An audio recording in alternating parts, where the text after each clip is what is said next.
soal debat kemarin kan ada paslon yang menyebut bahwa indeks demokrasi Indonesia itu menurun, Pak. Itu gimana tanggapannya, Pak? Ya, itu sebagai evaluasi.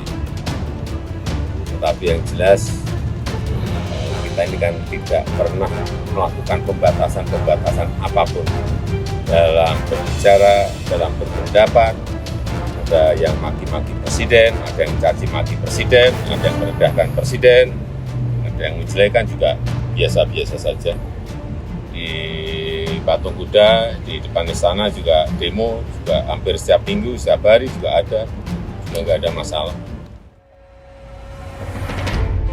Dikritik Anies soal demokrasi, ini pesan berahok Jokowi.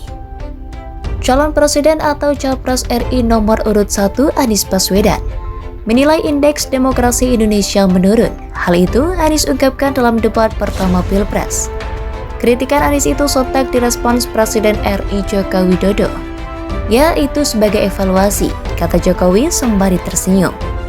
Menurutnya dalam masa pemerintahannya tidak pernah melakukan pembatasan masyarakat untuk berbicara.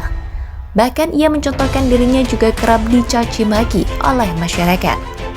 Tetapi yang jelas kita ini kan tidak pernah melakukan pembatasan-pembatasan apapun dalam berbicara, dalam berpendapat. Ada yang maki-maki presiden, ada yang caci maki presiden, ada yang merendahkan presiden, ada yang menjelek-jelekkan juga, ya biasa saja, tegas Jokowi. Selain itu, Jokowi menjelaskan pemerintahannya juga tidak pernah melarang melakukan aksi demo. Terlihat banyaknya demo yang berlangsung setiap minggunya. Di Patung Kuda di depan istana juga, demo juga hampir setiap minggu, setiap hari juga ada. Juga nggak ada masalah, tuturnya.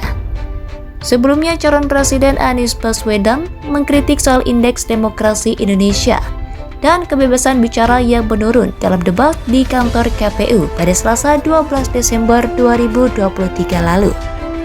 Anies menyatakan bahwa rakyat tidak percaya dengan proses demokrasi saat ini, yang tidak baik dan tidak dipercaya rakyat. Ketika bicara demokrasi minimal 3. Satu adalah adanya kebebasan berbicara.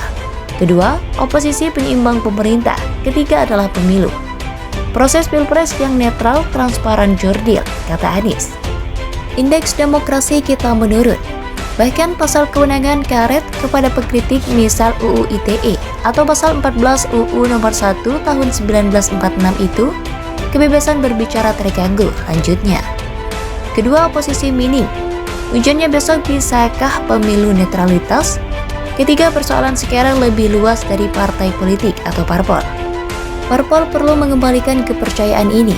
Parpol butuh biaya-biaya. Ini gak pernah diperhatikan untuk kampanye parpol. Ada biaya sudah seharusnya dihitung benar, sehingga rakyat lihat dan bisa dipertanggungjawabkan, tegasnya. Dikritik Anies soal demokrasi, ini pesan berahok Jokowi. Calon Presiden atau Capres RI nomor urut 1 Anies Baswedan menilai indeks demokrasi Indonesia menurun. Hal itu Anies ungkapkan dalam debat pertama Pilpres. Kritikan Anies itu sontak direspons Presiden RI Joko Widodo. Ya, itu sebagai evaluasi, kata Jokowi sembari tersenyum.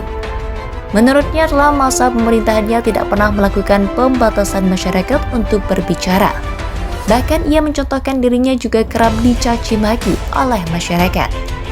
Tetapi yang jelas kita ini kan tidak pernah melakukan pembatasan-pembatasan apapun dalam berbicara, dalam berpendapat. Ada yang maki-maki presiden, ada yang caci maki presiden, ada yang merendahkan presiden, ada yang menjelek-jelekkan juga, ya biasa saja, tegas Jokowi. Selain itu, Jokowi menjelaskan pemerintahannya juga tidak pernah melarang melakukan aksi demo. Terlihat banyaknya demo yang berlangsung setiap minggunya.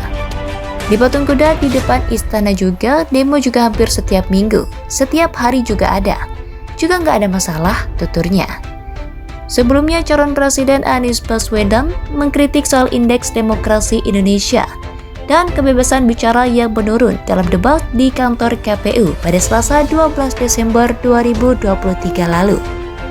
Anies menyatakan bahwa rakyat tidak percaya dengan proses demokrasi saat ini, yang tidak baik dan tidak dipercaya rakyat. Ketika bicara demokrasi minimal 3. Satu adalah adanya kebebasan berbicara. Kedua, oposisi penyeimbang pemerintah. Ketiga adalah pemilu. Proses pilpres yang netral, transparan, jurdil, kata Anies. Indeks demokrasi kita menurun. Bahkan pasal kewenangan karet kepada pengkritik misal UU ITE atau pasal 14 UU nomor 1 tahun 1946 itu, kebebasan berbicara terganggu, lanjutnya. Kedua, oposisi minim. Ujiannya besok, bisakah pemilu netralitas? Ketiga, persoalan sekarang lebih luas dari partai politik atau parpol. Parpol perlu mengembalikan kepercayaan ini. Parpol butuh biaya-biaya. Ini gak pernah diperhatikan untuk kampanye parpol. Ada biaya sudah seharusnya dihitung benar, sehingga rakyat lihat dan bisa dipertanggungjawabkan, tegasnya.